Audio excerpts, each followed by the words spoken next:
എല്ലാവർക്കും എൻ്റെ ജയ് ഭീം, നമോ ബുദ്ധായ, ജയ് മൂൽ നിവാസി. അംബേദ്കറുടെ 133-ാം ജന്മദിനം ഏപ്രിൽ 14 വളരെ ഗംഭീരമായിട്ട് ആഘോഷിക്കുകയുണ്ടായി. അത് ഇന്ത്യയിൽ മാത്രമല്ല, ലോകമെമ്പാടും ആഘോഷിക്കുന്ന ഒരു വലിയ ദിനമാണെന്ന്. അപ്പോൾ നമുക്കറിയാം, അദ്ദേഹത്തെക്കുറിച്ചിട്ട് പറയുമ്പോൾ നമുക്കറിയാം കോൺസ്റ്റിറ്റ്യൂഷൻ, അതുപോലെ ജനാധിപത്യം, ലിബർട്ടി, സാഹോദര്യം, ബ്രദർഹുഡ്, സ്വാതന്ത്ര്യം, അങ്ങനെയൊക്കെ കുറേ കാര്യങ്ങൾ അതിനകത്ത് നമുക്കറിയാം, മനസ്സിനകത്തത് ഓട്ടോമാറ്റിക്കലി വരും. പക്ഷേ ഒരു മതം, അദ്ദേഹം 1935 ഞാൻ ഹിന്ദുവായിട്ട് ജനിക്കുകയാണെങ്കിലും ഹിന്ദുവായിട്ട് മരിക്കില്ല എന്ന് പറഞ്ഞിട്ട് 1956 അദ്ദേഹത്തിൻ്റെ ജീവിതത്തിൽ ഒരു എക്സാമ്പിളായിട്ട് അദ്ദേഹം തന്നെ അത് കാണിച്ചു തരികയുണ്ടായി ജനങ്ങൾക്ക്. പക്ഷേ ഇതൊക്കെ ആഘോഷങ്ങളൊക്കെ ഇത്രയൊക്കെ കൊണ്ടാടുമ്പോൾ പോലും ഇതൊന്നും ആരും കൃത്യമായിട്ട് അതിനെക്കുറിച്ച് ചർച്ച ചെയ്യുകയോ സംസാരിക്കുകയോ ഒന്നും ചെയ്യുന്നില്ലെന്ന് നമുക്കറിയാം. അപ്പോൾ ജനാധിപത്യത്തിന് വേണ്ടിയിട്ട് ഇത്രയും വലിയ ഒരു കോൺസ്റ്റിറ്റ്യൂഷനൊക്കെ എഴുതി അദ്ദേഹത്തിൻ്റെ ഒരു ജന്മദിനം ആഘോഷിക്കുന്ന ആ വേളയിൽ തന്നെ നമുക്കറിയാം, ഒരു കൂട്ടം ജനങ്ങൾ ജനാധിപത്യം നശിക്കുന്നു, ഇല്ലെങ്കിൽ അതിനെ കൊല്ലുന്നു എന്നൊക്കെ പറഞ്ഞ് അലമുറയിടുന്ന ഒരു ജനത നമുക്കിപ്പോഴും കാണാൻ പറ്റുന്നുണ്ട്. യാഥാർത്ഥ്യം നമുക്കറിയാം. അപ്പോൾ എന്തുകൊണ്ട് സംഭവിക്കുന്നു?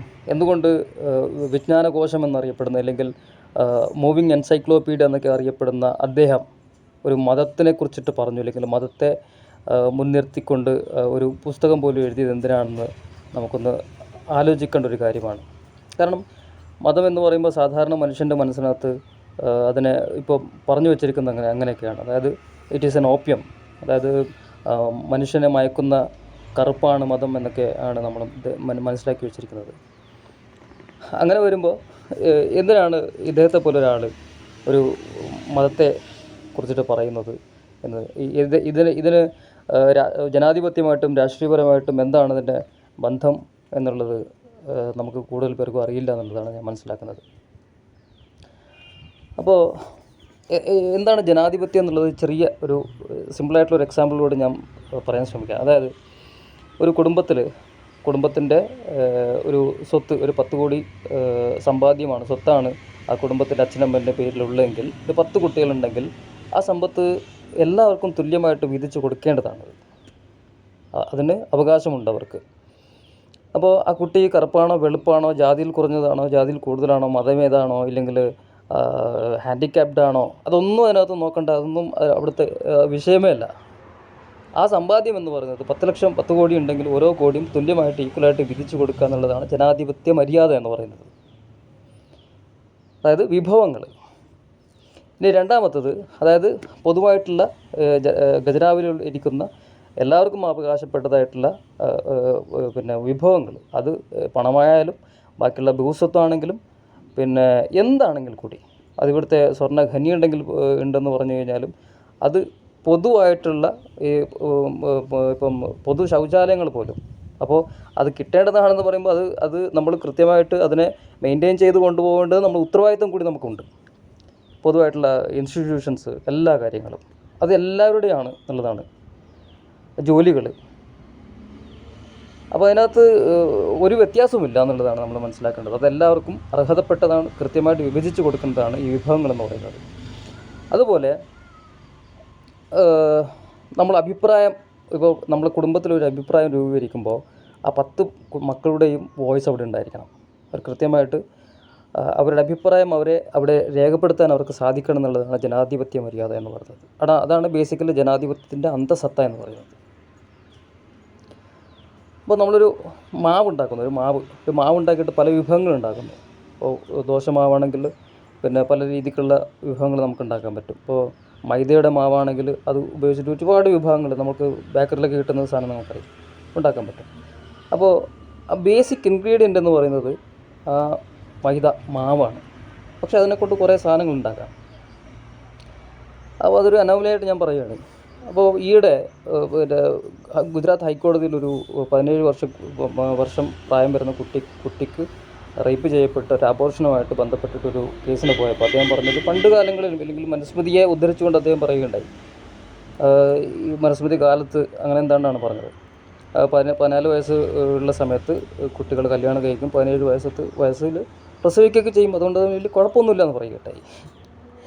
അപ്പോൾ ഈ ഈ സമൂഹത്തിൽ അയാൾ എന്തായിരുന്നു, അയാൾ ജനിച്ച് വളരുമ്പോൾ അല്ലെങ്കിൽ ചെറിയ പ്രായത്തിൽ അഭിപ്രായ രൂപീകരണത്തിനുള്ള പിന്നെ കഴിവില്ലാത്ത സമയത്ത് അദ്ദേഹത്തെ പഠിപ്പിച്ചിരിക്കുന്നത് ഈ മതമാണ്.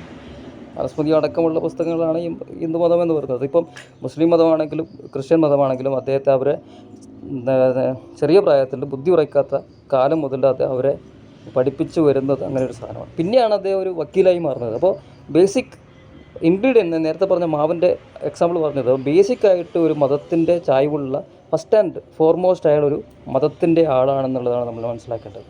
അതിനെ വെച്ചിട്ടാണ് നമ്മുടെ ഇവിടുത്തെ ഭരണഘടനാ സ്ഥാപനങ്ങളാണെങ്കിലും ജുഡീഷ്യറി ആണെങ്കിലും പിന്നെ എല്ലാം രാഷ്ട്രീയ പാർട്ടികളാണെങ്കിലും കമ്പനികളാണെങ്കിലും ചെറിയ ചെറിയ സംഘടനകളാണെങ്കിൽ പോലും ഈ സാധനം കൊണ്ട് ആണ് ഉണ്ടാക്കുന്നത്.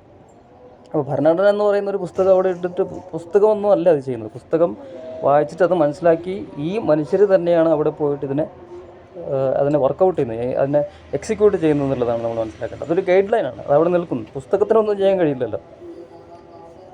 അപ്പോൾ ഇതാണ് ഇവിടുത്തെ സ്ഥിതിവിശേഷം എന്ന് പറയുന്നത്. ഇങ്ങനെയാണ്. അപ്പോൾ നമ്മൾ ഇങ്ങനെ ഒരു പിന്നെ ഇൻസ്റ്റിറ്റ്യൂഷൻസ് കാര്യങ്ങളൊക്കെ ഉണ്ടാക്കുമ്പോൾ ബേസിക്കലി മതത്തിൻ്റെ പിന്നെ ബൈ പ്രൊഡക്റ്റായിട്ട് വരുന്ന ആളുകൾ ഇത് വരുമ്പോൾ ഓട്ടോമാറ്റിക്കലി അതിൻ്റെ അകത്തും ഈ മതത്തിൻ്റെതായിട്ടുള്ള എല്ലാ കാര്യങ്ങളും അതിനകത്തും വന്നു ചേരുന്നുള്ളതാണ് അതിൻ്റെ കാര്യം എന്ന് പറയുന്നത്. അപ്പോൾ ആളുകൾക്ക് രാഷ്ട്രീയവും ഈ മതവും തമ്മിൽ ബന്ധപ്പെടുത്താൻ നോർമലി ആളുകൾക്ക് പറ്റുന്നില്ല. ഇതെങ്ങനെയാണ് വരുന്നത്? അപ്പോൾ നോർമലി അവരവിടെ ചെല്ലുമ്പോൾ ഇതിൻ്റെ എല്ലാ വിധത്തിലുള്ള കാര്യങ്ങൾ അതിൽ നടപ്പിലാകും. അതിൽ ഒന്നാമത്തത് ജാതിയാണ്. അപ്പോൾ മറ്റു മതങ്ങളിൽ, ഹിന്ദു മതത്തിൽ ജാതി തന്നെയാണ് മതം എന്ന് പറയുന്നത്, ജാതി. അപ്പോൾ അതിനകത്ത് കൃത്യമായിട്ട് ശ്രേണിയുണ്ട്, ജാതിക്ക് കൃത്യമായിട്ടുള്ള ശ്രേണിയുണ്ട്. അതുപോലെ ഡിവിഷൻസ് ഉണ്ട്. അപ്പോൾ ജാതി ഉണ്ടെന്ന് പറയുമ്പോൾ ചില ആളുകൾക്ക് ഇപ്പോഴും ഇന്നത്തെ കാലത്തൊക്കെ എവിടെ ജാതി ഉള്ളത്? അപ്പോൾ അത് നിങ്ങൾ മട്രിമോണി പേജിൽ നോക്കിക്കഴിഞ്ഞാൽ മനസ്സിലാവും. നിങ്ങൾ കല്യാണ പ്രായമാകും, നിങ്ങൾക്ക് തന്നെ കല്യാണ പ്രായമാകുമ്പോൾ, അല്ലെങ്കിൽ നിങ്ങളുടെ മക്കൾക്ക് കല്യാണം നിങ്ങൾ അന്വേഷിക്കുമ്പോൾ നിങ്ങളുടെ സങ്കല്പത്തിൻ്റെ കൂടെ തന്നെ ജാതി സങ്കല്പം കൂടി അതിനകത്ത് ഉണ്ടാകുമ്പോൾ അവിടെ നമുക്ക് കൃത്യമായിട്ട് മനസ്സിലാകും അത് ജാതീയതയുടെ ഒരു വലിയ ലക്ഷണമായിട്ട്, ആ സമൂഹത്തിലെ ജാതീയത ഉണ്ടെന്നുള്ളത് കൃത്യമായിട്ട് നമുക്ക് മനസ്സിലാകും. ഒന്നാമത്തെ കാര്യം. രണ്ട്, നമുക്കറിയാം ഈയിടെ പൗരോഹിത്യം, അതായത് നമ്മൾ വലിയ വലിയ അമ്പലങ്ങളിൽ, പിന്നെ നമ്മളെ അയ്യപ്പൻ്റെ ക്ഷേത്രം പോലുള്ള, ശബരിമല പോലുള്ള അമ്പലങ്ങളിൽ നമ്മൾ തന്ത്രിയെ നിശ്ചയിക്കുമ്പോൾ മലയാളി ബ്രാഹ്മണൻ തന്നെ വേണമെന്നുള്ളതാണ്. അപ്പോൾ അത് ഭരണഘടനയിൽ അങ്ങനെ ഒരു വ്യത്യാസങ്ങളൊന്നുമില്ല, മതത്തിലാണ് ഈ സാധനങ്ങളുള്ളത്. അപ്പോൾ ആ പുസ്തകം എടുത്തുകൊണ്ട് അതിനെ, അതായത് ഭരണഘടന ഇൻസ്റ്റിറ്റ്യൂഷനായിട്ടുള്ള ഹൈക്കോടതിയെ പോലും വെല്ലുന്ന രീതിക്കുള്ള ഒരു പിന്നെ ഇത് അവിടെ വരികയുണ്ടായി, വിധി വരികയുണ്ടായി. അതാണ് മതത്തിൻ്റെ ഒരു പിന്നെ ഈ കാര്യം അടുക്കുമ്പോൾ ആ പുസ്തകങ്ങളൊക്കെ എടുത്തിട്ട് അവരതിനെ ഉപയോഗിക്കുന്നുള്ളതാണ് നമുക്ക് മനസ്സിലാക്കാൻ പറ്റുന്നത്. അപ്പോൾ വെറും 3% ഇവിടെയാണെങ്കിൽ അത്രയും ഇല്ല, അവർക്ക് മാത്രമാണ് ഈ പുരോഹിതരാകാൻ പറ്റുന്നതെന്ന് പറയുന്നതും വലിയൊരു ജാതിയുടെ ഒരു വലിയ സമൂഹത്തിൽ നിലനിൽക്കുന്നതിൻ്റെ വലിയ ലക്ഷണമാണ്. ബാക്കി ഇവിടെ 50% OBC ആൾക്കാരുണ്ട്, അതിനും തൊട്ട് മുകളിലുള്ള ശൂദ്രന്മാരുണ്ട്, ഔട്ട്കാസ്റ്റായിട്ടുള്ള OBCക്കാരുണ്ട്. 52% ഓർക്കണം അന്നത്തെ സെൻസസ് പ്രകാരം. അല്ല, 25% വരുന്ന പട്ടികജാതി വർഗ്ഗങ്ങളുണ്ട്. ഇവർക്കൊന്നും പാടില്ല. ദൈവം തന്നെ ഉണ്ടാക്കിയിരിക്കുന്നത് ഇങ്ങനെയാണെന്ന് പറയുന്ന ഒരു സാധനം കൂടിയുണ്ട്. ആ ദൈവം അങ്ങനെ ഉണ്ടാക്കുമ്പോൾ ദൈവത്തിന് തന്നെ വേർതിരിവാ, ആലോചിക്കണം. അവർക്കൊന്നും എന്താകാൻ പാടില്ല, സമൂഹത്തെ സ്വാധീനിക്കുന്ന ഒരു പോസ്റ്റായിട്ടുള്ള പൗരോഹിത്യം അല്ലെങ്കിൽ ആ മതത്തിൻ്റെ നേതൃസ്ഥാനത്തിലേക്ക് എത്താൻ കഴിയില്ല. ജാതി ഉണ്ടല്ലോ. അപ്പോൾ അവർക്ക് കൃത്യമായിട്ടുള്ള വേർതിരിവുകളുണ്ട്, ശ്രേണീകൃതമാണ്. അവർക്ക് ഒരു ജാതിക്ക്, അതായത് ഒരു മതത്തിനുള്ളിൽ തന്നെ ഓരോരോ ജാതിക്കും കൃത്യമായിട്ടുള്ള നിയമങ്ങളുണ്ടെന്നുള്ളതാണ് നമ്മൾ മനസ്സിലാക്കേണ്ടത്. അതുപോലെ വേർതിരിവുകളുണ്ട്, ആ ശ്രേണീകൃതമായിട്ടുള്ളൊരു സോഷ്യൽ ഓർഡർ അതിനകത്തുണ്ട്. അതാണ് ഇപ്പോഴത്തെ അവസ്ഥ എന്ന് പറയുന്നത്. അപ്പോൾ ഇതിനകത്ത് എന്താ ബുദ്ധിമുട്ടുള്ളത്? ഇതെന്താ ബുദ്ധിമുട്ടെന്ന് പറഞ്ഞു കഴിഞ്ഞാൽ, ഈ ജനാധിപത്യം നിലനിൽക്കുന്നത് 3 പില്ലേഴ്സിലാണ് നിലനിൽക്കുന്നത്, 3 പിന്നെ ശിലകളിലാണ്. അപ്പോൾ അത് 1 സ്വാതന്ത്ര്യം എന്ന് പറയുന്നത്, 2 പിന്നെ സമത്വം എന്ന് പറയുന്നത്, 3 ബ്രദർഹുഡ് എന്ന് പറയുന്നത്, സാഹോദര്യം. അതാണ് ഏറ്റവും ഇമ്പോർട്ടൻ്റ് ആയിട്ടുള്ളൊരു കാര്യം എന്ന് പറയുന്നത്. ആ സാഹോദര്യം ഉണ്ടാകുമ്പോൾ തന്നെ സമത്വവും വരും. ഓട്ടോമാറ്റിക്കലി നിങ്ങൾക്ക് സ്വാതന്ത്ര്യവും എല്ലാം അതിനകത്ത് വരും. ഏറ്റവും ബേസിക് ആയിട്ടുള്ള സാധനം എന്ന് പറയുന്നത് സ്വാതന്ത്ര്യമില്ലാത്ത ബ്രദർഹുഡ് ഇല്ലായ്മ എന്ന് പറയുന്നത്, സാഹോദര്യമില്ലായ്മ. അപ്പോൾ നമ്മൾക്ക് 2-3 എക്സാമ്പിൾസിലൂടെ നമുക്ക് മനസ്സിലായി. കല്യാണം കഴിക്കുന്ന സമയത്ത് നിങ്ങൾക്ക് ജാതി സങ്കല്പം ഉണ്ടാകുന്നതും ഒരു തന്ത്രിയെ നിങ്ങൾ നിയോഗിക്കുമ്പോൾ അതിനകത്ത് ജാതി കൊണ്ടുവരികയും ചെയ്യുന്നതാണ് ഏറ്റവും വലിയ സാഹോദര്യമില്ലായ്മയുടെ ഏറ്റവും 2 ലക്ഷണമെന്ന് പറയുന്നത്. അങ്ങനെ ഉണ്ടാകുന്ന ഒരു സമൂഹത്തിൽ ജനാധിപത്യം വർക്കാവില്ല. കാരണം നമ്മളൊരു പ്രതിനിധിയെ തിരഞ്ഞെടുക്കുമ്പോൾ അവർ എവിടെയാണെങ്കിലും, അത് എക്സിക്യൂട്ടീവിലാവാം, ജുഡീഷ്യറിയിലാവാം, പിന്നെ നിയമനിർമ്മാണ സഭകളിലാകാം, എവിടെയാണെങ്കിൽ കൂടി അവർക്ക് അവരുടെ ജാതിയോട് മാത്രമേ മമതയുള്ളൂ, അവർക്ക് അവരുടെ ജാതിയോട് മാത്രമേ കൂറുള്ളൂ, അല്ലെങ്കിൽ സാഹോദര്യമുള്ളൂ എന്ന് പറയുമ്പോൾ ഒരിക്കലും അവർക്ക് മറ്റുള്ളവരുടെ പ്രതിനിധിയാകാൻ കഴിയില്ല. പ്രതിനിധിയാണ് ഈ ഡെമോക്രസിയുടെ ഏറ്റവും വലിയ ഒരു അതിൻ്റെ കാമ്പെന്ന് പറയുന്നത്. അങ്ങനെ ഇല്ലാത്തപ്പോൾ അവിടെ ആ സമൂഹത്തിൽ ജനാധിപത്യം വർക്കാവില്ല എന്നുള്ളതാണ്. അത് മനസ്സിലാക്കിയിട്ടാണ്, അപ്പോൾ അത് സാഹോദര്യമില്ലായ്മ മതം കാരണമാണ്, അങ്ങനെയുള്ള മതം കാരണമാണ്. അത് മനസ്സിലാക്കുമ്പോൾ അംബേദ്കറിന് എന്ത് മനസ്സിലായി? ഈ സോഷ്യൽ ഫിലോസഫി, ഇങ്ങനെയുള്ള ഡിവിഷനുള്ള സാഹോദര്യമില്ലാത്ത സോഷ്യൽ ഫിലോസഫിയാണ് നമ്മളെ ഫസ്റ്റ് ആൻഡ് ഫോർമോസ്റ്റ് ആയിട്ടുള്ള നമ്മളൊരു ഹിന്ദു അല്ലെങ്കിൽ ഈ ഒരു മതത്തിൻ്റെ അടിയിലാണ് നമ്മൾ നിൽക്കുന്നത്. അതിനെ മാറ്റിയിട്ട്, ആ സോഷ്യൽ ഓർഡറിനെ മാറ്റിയിട്ട് സാഹോദര്യമുള്ള ഒരു സോഷ്യൽ ഫിലോസഫി ആ സമൂഹത്തിൽ കൊണ്ടുവരണം. എന്നാൽ മാത്രമാണ് ഈ സാഹോദര്യം ഉണ്ടാകുള്ളൂ. ആ സാഹോദര്യമുണ്ടെങ്കിൽ മാത്രമാണ് ജനാധിപത്യം വർക്കാവുള്ളൂ എന്ന് മനസ്സിലാക്കിയിട്ടാണ് അദ്ദേഹം ബുദ്ധൻ്റെ അഷ്ടാംഗമാർഗം എന്ന് പറയുന്നത്, അതിന് 8 സ്റ്റെപ്സ് ഉണ്ട്, അതിനെ കൊണ്ടുവരുന്നത്. അപ്പോൾ അതിനെക്കുറിച്ച് കൂടുതൽ ഞാൻ പറയുന്നില്ല, കുറച്ച് ബ്രീഫായിട്ട് കുറച്ച് പറഞ്ഞു നിർത്താം. ആ മതത്തിന്, അപ്പോൾ നിങ്ങൾ ഒരു കാര്യം കൃത്യമായിട്ട് ഓർക്കണം, ഇവിടെ നിലനിൽക്കുന്ന ഒന്നിനെയും കുറിച്ചിട്ടല്ല ഞാനീ പറയുന്നത്. ഞാനീ പറയുന്ന അതിൻ്റെ ശരിയായിട്ടുള്ള ബുദ്ധൻ്റെ പഠനങ്ങൾ മണ്ണിനടിയിൽ ഭദ്രമായിട്ട് തന്നെ കുഴിച്ചു മൂടിയിട്ടുണ്ട്. അത് ഇവിടെ ഇന്ത്യയിൽ മാത്രമല്ല, ഇപ്പോൾ ദലൈലാമയൊക്കെ കാണിക്കുന്ന പിന്നെ ഓരോരോ കാര്യങ്ങളൊക്കെ നമുക്ക് കാണാം. ബുദ്ധിസം എന്ന പേരിൽ ഇവിടെ പ്രചരിപ്പിക്കുന്ന കുറേ കാര്യങ്ങൾ നമുക്ക് കാണാൻ പറ്റും. അതിനെക്കുറിച്ചിട്ടൊന്നുമല്ല ഞാൻ പറയുന്നത്. അപ്പോൾ ഇതിനകത്ത് അതിൻ്റെ ബേസ് ആയി പറഞ്ഞിരിക്കുന്നത് പ്രകൃതി നിയമമാണ്. എന്താണ് ഈ പ്രകൃതി നിയമം? ഇപ്പോൾ ഒരു ഇവിടെ നമ്മളൊരു സ്പേസ് ഷട്ടിൽ ഉണ്ടാക്കി നോക്കുക. സ്പേസ് ഷട്ടിൽ ഉണ്ടാക്കുമ്പോൾ അതിൻ്റെ ഗ്രാവിറ്റേഷണൽ കോൺസ്റ്റൻ്റ് എന്ന് പറയുന്നത് 9.81 ആണ് നമ്മൾ എടുക്കുക. അല്ലെങ്കിൽ ഫിസിക്കൽ ലോസ് ഒക്കെ എല്ലാവർക്കും സെയിം ആണ്. അതൊരു കറുത്ത വർഗ്ഗക്കാരനായിക്കോട്ടെ, താഴ്ന്ന ജാതിക്കാരനായിക്കോട്ടെ, മേലെയുള്ള ആൾക്കാരായിക്കോട്ടെ, കാലില്ലാത്തവരായിക്കോട്ടെ, കണ്ണില്ലാത്തവരായിക്കോട്ടെ, ട്രാൻസ്ജെൻഡേഴ്സ് ആയിക്കോട്ടെ, അവരൊരു സാധനം ഉണ്ടാക്കുമ്പോൾ ആ പ്രകൃതി നിയമം എന്ന് പറഞ്ഞാൽ എല്ലാവർക്കും സെയിമാണ്. മനസ്സിലായി? അപ്പോൾ പ്രകൃതി നിയമത്തിൽ അധിഷ്ഠിതമായ ഒരു മതത്തെ നമ്മൾ ആ സോഷ്യൽ ഫിലോസഫി ആകുമ്പോൾ അവിടെ വേർതിരിവുകൾ ഉണ്ടാവില്ല എന്നുള്ളതാണ്. അപ്പോൾ മതം പറയുന്ന ദൈവം പ്രകൃതിക്ക് വിരുദ്ധമാണ്. പ്രകൃതിയിൽ അങ്ങനെ ഒരു സാധനമില്ല. ദൈവം, ആത്മാവ്, അങ്ങനെയും ഒരു സാധനമില്ല, അതും പ്രകൃതിക്ക് വിരുദ്ധമാണ്. അപ്പോൾ ഈ ഒരു മതത്തിൻ്റെ ഒരു ചട്ടക്കൂടിൽ, ഇപ്പോൾ മുസ്ലിം മതം, അപ്പോൾ മുസ്ലിം അല്ലാത്ത ഹിന്ദു അല്ലെങ്കിൽ ക്രിസ്ത്യൻ വേറെ ഏതെങ്കിലും മതത്തിലുള്ളവർക്ക് ആ നിയമങ്ങൾ ബാധകമല്ല എന്നുള്ളതാണ്. അതുപോലെ ഹിന്ദു മതത്തിൽ ആയിരിക്കുന്ന ഒരാൾക്ക് അങ്ങനൊരു നിയമങ്ങൾ അവിടെ ഉണ്ടാകുമ്പോൾ അത് വേറെ ആർക്കും ബാധകമല്ല. എല്ലാവർക്കും സാർവത്രികമായിട്ട് അപ്ലൈ ചെയ്യപ്പെടുന്ന എല്ലാ മതങ്ങൾക്ക് മാത്രമല്ല, ഒരു ജാതിയിൽ നമ്മൾ നേരത്തെ പറഞ്ഞു, ഒരു തന്ത്രിയെ നമ്മൾ തിരഞ്ഞെടുക്കുമ്പോൾ ഒരു ജാതിക്ക് മാത്രം പ്രത്യേകമായിട്ടുള്ള നിയമം ഉണ്ടാക്കി വെക്കുന്ന ഒരു മതം, അവിടെ അതിനകത്തിരിക്കുന്ന ജാതികൾക്ക് പോലും ഡിഫറെൻറ്റ് നിയമങ്ങളാണ്, സാർവത്രികമല്ല. അങ്ങനെ വരുമ്പോൾ ഓട്ടോമാറ്റിക്കലി അവിടെ സാഹോദര്യമില്ലായ്മയും വേർതിരികൾ ഉണ്ടാവുകയും ചെയ്യും. അങ്ങനെ ഒരു സമൂഹത്തിൽ നമ്മൾ ഒരു പുസ്തകം, ഒരു ഗൈഡ് ലൈൻസ് മാത്രം കൊണ്ടുവച്ചതുകൊണ്ട് അവിടെ ജനാധിപത്യം വർക്കൗട്ട് ആവില്ല എന്നുള്ളതാണ് നമ്മൾ മനസ്സിലാക്കേണ്ടത്. അത് അംബേദ്കറിന് മനസ്സിലായി. അപ്പോൾ ഇതിനകത്ത് പറയുന്നത് എന്താ? ദൈവം എന്നൊരു കോൺസെപ്റ്റിനെ കുറിച്ച് പറയുന്നില്ല, ആത്മാവ് ഇല്ലാതെ തന്നെയാണ് പറയുന്നത്. അപ്പോൾ പ്രകൃതി, അപ്പോൾ നമ്മളുടെ ശരീരവും മനസ്സും എങ്ങനെയാണ് പ്രവർത്തിക്കുന്നതെന്നും നമ്മൾ മനസ്സിലാക്കുമ്പോൾ അങ്ങനെയുള്ള കുറേ അതിനെക്കുറിച്ച് ഞാൻ കൂടുതൽ വ്യക്തമാക്കുന്നില്ല. അത് നമുക്ക് അത് ഉണ്ട് ഇവിടെ. ഞാൻ പറഞ്ഞില്ലേ, മണ്ണിനടിയിൽ ഭദ്രമായിട്ട് കുഴിച്ചു വെച്ചിട്ടുണ്ട്. നമ്മളതിനെ തേടി പോവുക, കണ്ടുപിടിക്കുക എന്നുള്ളത് മാത്രമാണ്. നമ്മളുടെ ചാനലുകളിലൊക്കെ അത് പറയുന്നുണ്ട്. അപ്പോൾ എൻ്റെ മനസ്സും ശരീരവും എങ്ങനെയാണ് വർക്ക് ചെയ്യുന്നത്, എൻ്റെ ദുഃഖത്തിന് കാരണം ഇതാണെന്ന് നമ്മൾ പഠിക്കുമ്പോൾ, ഒബ്സർവ് ചെയ്ത് നമ്മൾ തന്നെ പഠിക്കുമ്പോൾ ഇത് തന്നെയാണ് ഇപ്പോൾ ഒരു പെണ്ണിൻ്റെ മനസ്സിലും ആണിൻ്റെ മനസ്സിലും താഴ്ന്ന ജാതിക്കാരനായ ഒരു മനസ്സിലും മേൽ ജാതിയിലുള്ള ആളുടെ എന്ന് പറയപ്പെടുന്നു ഓക്കെ ആളുകളിലും വർക്ക് ചെയ്യുന്നുള്ള ഒരു സാർവത്രികമായിട്ടുള്ളൊരു ലോ അവിടെ പ്രിവെയിൽ ചെയ്യും മനസ്സിലാകും. അപ്പോൾ അവിടെ നമ്മൾക്കൊരു ഏകത്വം അല്ലെങ്കിൽ വ്യത്യാസമില്ലായ്മ നമുക്ക് കൃത്യമായിട്ട് ആ റൂൾ എല്ലാവർക്കും ബാധകമാണ്. അപ്പോൾ അങ്ങനെ ഒരു സോഷ്യൽ സിസ്റ്റം ഇവിടെ നിലനിൽക്കുന്ന വ്യത്യസ്തങ്ങളായിട്ടുള്ള അല്ലെങ്കിൽ ആളുകളെ വിഭജിക്കുന്ന ശ്രേണീകൃതമാക്കുന്ന ഒരു സോഷ്യൽ സിസ്റ്റത്തെ മാറ്റി എല്ലാവർക്കും സാർവത്രികമായിട്ടുള്ള സാഹോദര്യമുള്ള ഒരു സോഷ്യൽ സിസ്റ്റത്തെ കൊണ്ടുവരാനാണ് അദ്ദേഹം ഇന്ത്യയെ ബുദ്ധമയമാക്കണമെന്ന് പറഞ്ഞിരിക്കുന്നത്. അപ്പോൾ അതിനകത്ത്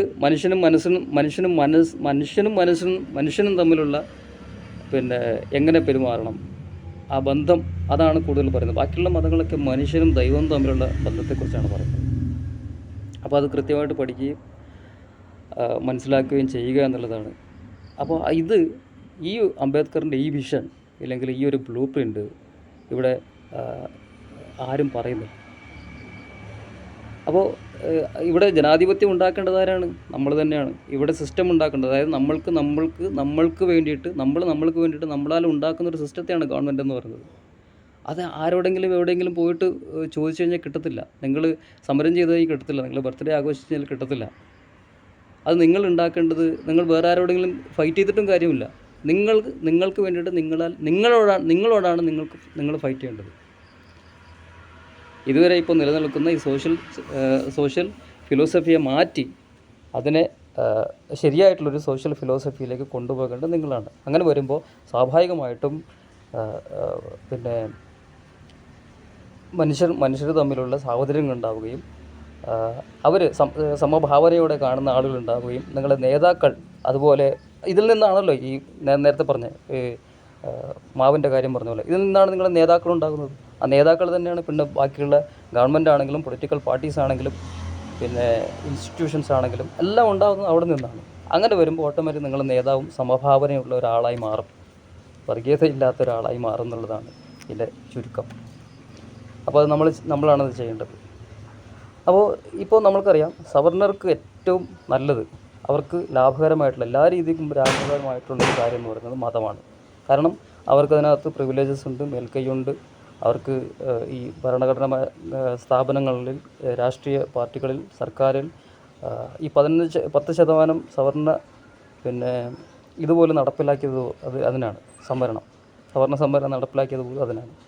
അപ്പോൾ അവർക്ക് എല്ലാ രീതിക്കും എല്ലാ ഭരണഘടനാ സ്ഥാപനങ്ങളിലും, ജുഡീഷ്യറിയിലും, രാഷ്ട്രീയ പാർട്ടികളിലും, ഗവൺമെൻറ് സർക്കാർ തലങ്ങളിലും, എക്സിക്യൂട്ടീവ്സിലും എല്ലാം തന്നെ ഇവർക്ക് അവിടെ മേൽക്കൈ നേടാനും സമൂഹത്തിൽ അവർ ഓട്ടോമാറ്റിക്കലി നമ്മൾ ഈ രണ്ടുമുണ്ട്. നമ്മളെന്തോ മറ്റുള്ളവരിൽ നിന്ന് കുറച്ച് കൂടിയതാണെന്നും അങ്ങനെ ഒരു ഭാവത്തോടെ അവിടെ ഇരിക്കുകയും മറ്റുള്ളവർ അതല്ലാത്തവർ വിധേയത്വം പ്രകടിപ്പിക്കുകയും ചെയ്യുന്നുള്ളതാണ്. അപ്പോൾ ഓട്ടോമാറ്റിക്കലി അവർ കയറിപ്പോവും. എങ്ങനെയാണിത് പ്രവർത്തിക്കുന്നത്? ഇത് പ്രവർത്തിക്കുന്നത് ഒരു കാര്യം കൂടി ഞാൻ പറയാം. നിങ്ങൾ സെൻസസ് എടുത്ത് നോക്കിയാൽ മതി. സെൻസസ് ആരെയും എന്ത് ചെയ്യില്ല, ഒരു സവർണരും എല്ലാവരും സവർണരാണെന്ന് ആലോചിക്കണം. അല്ലെങ്കിൽ സവർണ മനോഭാവമുള്ള OBC-കാരനും പട്ടികജാതിക്കാരനാണ് ഈ ഭരണതലങ്ങളിലൊക്കെ ഉള്ളത്. ഒരാളും ജാതി സെൻസസിനെ സപ്പോർട്ട് ചെയ്യില്ല. ജാതി സെൻസസ് വന്നു കഴിഞ്ഞാൽ കൃത്യമായിട്ട് മനസ്സിലാവും ഇവിടെ വിഭവങ്ങൾ കൈയടക്കി വെച്ചിരിക്കുന്നത് സവർണർ മാത്രമാണെന്നുള്ള നമുക്ക് കൃത്യമായിട്ട് അത് ബീഹാർ സെൻസസിൽ നമ്മൾ മനസ്സിലായതാണ്. അപ്പോൾ ഇവർക്കിത് ഗുണകരമാകുന്നത് കൊണ്ട് ഇവരിത് പ്രചരിപ്പിച്ചുകൊണ്ടേയിരിക്കും. സിനിമയിൽ, സീരിയലുകളിൽ, കഥകളിൽ ദൈവത്തെക്കുറിച്ചിട്ടും ഇവരുടെ മതത്തെക്കുറിച്ചിട്ടും കൂടുതൽ അത് അവരുടെ ജോലിയാണ്, അതവർ ചെയ്തുകൊണ്ടിരിക്കും. പക്ഷേ ഈ ഭരണഘടന ഇതിനെക്കൊണ്ട് യാതൊരു ഗുണവുമില്ലാത്ത ബാക്കിയുള്ളവർ ഇതിനെ കൂടി സപ്പോർട്ട് ചെയ്യുമ്പോഴാണ് അത് കൂടുതൽ സ്ട്രോങ് ആവുകയും കൂടുതൽ അത് സമൂഹത്തിൽ നിലനിൽക്കുകയും ചെയ്യുന്നു എന്നുള്ളത് നമ്മൾ മനസ്സിലാക്കണം. അപ്പോൾ അത്ര മാത്രമേ ചെയ്യേണ്ട കാര്യമുള്ളൂ. നിങ്ങൾ കൊടി പിടിക്കേണ്ട കാര്യമില്ല, രക്തം ചൊരിച്ചിലിൻ്റെ ആവശ്യമില്ല. നിങ്ങളോട് തന്നെയാണ് ഫൈറ്റ് ചെയ്യേണ്ടത്. അപ്പോൾ ഇവിടെ നിലനിൽക്കുന്ന ആ സോഷ്യൽ ഫിലോസഫിയെ മാറ്റിയിട്ട് സാഹോദര്യമുള്ള ഒരു സോഷ്യൽ ഫിലോസഫിയെ കൊണ്ട് നിങ്ങൾ ചെയ്തു കഴിഞ്ഞാൽ ജനാധിപത്യം ഇവിടെ ആരെങ്കിലും നശിപ്പിക്കുന്നുണ്ട് അല്ലെങ്കിൽ ജനാധിപത്യത്തെ സംരക്ഷിക്കണം, അത് അപകടത്തിലാണെന്ന് പറഞ്ഞ് വിലപിക്കേണ്ട ഒരു ആവശ്യം അവിടെ വരുന്നില്ല എന്നുള്ളതാണ് നമ്മൾ മനസ്സിലാക്കേണ്ടത്. അപ്പോൾ ഇത്രയും പറഞ്ഞുകൊണ്ട് നിർത്തുന്നു. നമോ ബുദ്ധായ. ജയ് ഭീം, ജയ് മൂൽ നിവാസി. നന്ദി.